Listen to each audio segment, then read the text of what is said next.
ରାଉରକେଲା ବିମାନ ଦୁର୍ଘଟଣାକୁ ନେଇ ତଦନ୍ତ ଆରମ୍ଭ। କେମିତି ମଝି ଆକାଶରୁ ଖସିଲା ବିମାନ ସେ ନେଇ ଚାଲିଛି କାରଣ ଖୋଜା। ମେଡେ କଲ୍ ପରେ ପାଇଲଟ କାହିଁକି କରିଥିଲେ ଫୋର୍ସ ଲ୍ୟାଣ୍ଡିଂ ସେ ନେଇ ତଦନ୍ତ ଆରମ୍ଭ ହୋଇଯାଇଛି। ତେବେ ସୌଭାଗ୍ୟକୁ ବଞ୍ଚି ଯାଇଛନ୍ତି ସମସ୍ତ 4 ଯାତ୍ରୀ ଓ 2 ପାଇଲଟ।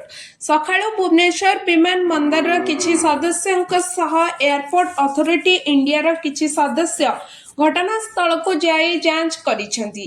ସେପଟେ ଆଜି ଡିଜିସିଏ ସମେତ ଏୟାରକ୍ରାଫ୍ଟ ଆକ୍ସିଡେଣ୍ଟ ଇନଭେଷ୍ଟିଗେସନ ବ୍ୟୁରୋ ବା ଏଏଆଇବି ଭୁବନେଶ୍ୱର ଏବଂ ଝାରସୁଗୁଡ଼ା ବିମାନ ବନ୍ଦରର ସଦସ୍ୟ ରାଜ୍ୟ ସରକାରଙ୍କ ଟିମ୍ ମିଳିତ ହୋଇ ଏହି ଯାଞ୍ଚ ପ୍ରକ୍ରିୟାରେ ସାମିଲ ହେବେ। କାହିଁକି ଓ କେଉଁ ପରିସ୍ଥିତିରେ ମଝି ଆକାଶରୁ ବିମାନ ଚାଳିଛି କାରଣ ଖୋଜା।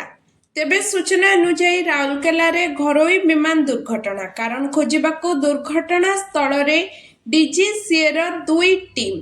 ତେବେ ବ୍ଲାକ୍ ବକ୍ସ ମିଳିବା ପରେ ସ୍ପଷ୍ଟ ହେବ ଦୁର୍ଘଟଣାର କାରଣ।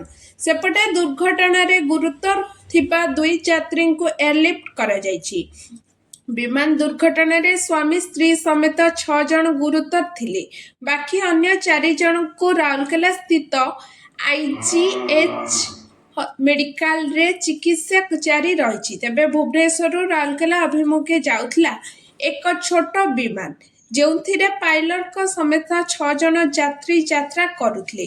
ଦକ୍ଷିଣ ରାଉରକେଲା ମଝି ଆକାଶରେ ବିମାନଟି ଉଡୁଥିବା ବେଳେ ହଠାତ୍ ଯାନ୍ତ୍ରିକ ତ୍ରୁଟି ଦେଖିବାକୁ ମିଳିଥିଲା। ଏହାପରେ ପାଇଲଟ ତୁରନ୍ତ ବିମାନକୁ ଏମର୍ଜେନ୍ସି ଲ୍ୟାଣ୍ଡିଂ କରିବାକୁ ନିଷ୍ପତ୍ତି ନେଇଥିଲେ। ଏମର୍ଜେନ୍ସି ଲ୍ୟାଣ୍ଡିଂ ବେଳେ ହଠାତ୍ ବିମାନଟି ଭାରସାମ୍ୟ ହରାଇ ଦୁର୍ଘଟଣାଗ୍ରସ୍ତ ହୋଇଥିଲା। ଏହି ଦୁର୍ଘଟଣାରେ ପାଇଲଟ ସମେତ 6 ଯାତ୍ରୀ ଆହତ ହୋଇଛନ୍ତି। ତେବେ ଦୁର୍ଘଟଣା ପରେ ତୁରନ୍ତ ଉଦ୍ଧାର କାର୍ଯ୍ୟ ଆରମ୍ଭ କରି ଆହତ ଯାତ୍ରୀଙ୍କୁ ନିକଟସ୍ଥ ମେଡିକାଲକୁ ଭର୍ତ୍ତି କରିଦିଆଯାଇଥିଲା। ସେଠାରୁ ପ୍ରାଥମିକ ଚିକିତ୍ସା ପରେ ରାଉରକେଲା ଇସ୍ପାତ ଜେନେରାଲ ମେଡିକାଲକୁ ସ୍ଥାନାନ୍ତରିତ କରାଯାଇଛି। ତେବେ ବିମାନ ଦୁର୍ଘଟଣାରେ ଆହତ ବ୍ୟକ୍ତିଙ୍କ ମଧ୍ୟରୁ 2 ଜଣ କ୍ୟାପ୍ଟେନ ନବୀନ ଖାଡେଙ୍ଗା ତରୁଣ ଶ୍ରୀବାସ୍ତବ ରହିଥିବା ବେଳେ 4 ଜଣ ଯାତ୍ରୀ ରହିଛନ୍ତି। ସେମାନେ ହେଉଛନ୍ତି ସୁଶାନ୍ତ କୁମାର ବିଶ୍ୱାଳ, ଅନିତା ସାହୁ, ସୁଶୀଲ ଅଗ୍ରୱାଲ ଏବଂ ସବିତା ଅଗ୍ରୱାଲ। ତେବେ ଗୁରୁତର ଥିବା ସ୍ୱାମୀ ସ୍ତ୍ରୀଙ୍କୁ ଏୟାରଲିଫ୍ଟ କରାଯାଇଛି। ସ୍ୱାମୀ ସୁନୀଲ ଅଗ୍ରୱାଲ ଏବଂ ସ୍ତ୍ରୀ ସବିତା ଅଗ୍ରୱାଲଙ୍କୁ ମୁମ୍ବାଇ ସ୍ଥିତ ଏକ ଘରୋଇ ହସ୍ପିଟାଲକୁ ଏୟାରଲିଫ୍ଟ କରାଯାଇଥିବା ସୂଚନା ମିଳୁଛି। Bureau report, around Odisha live.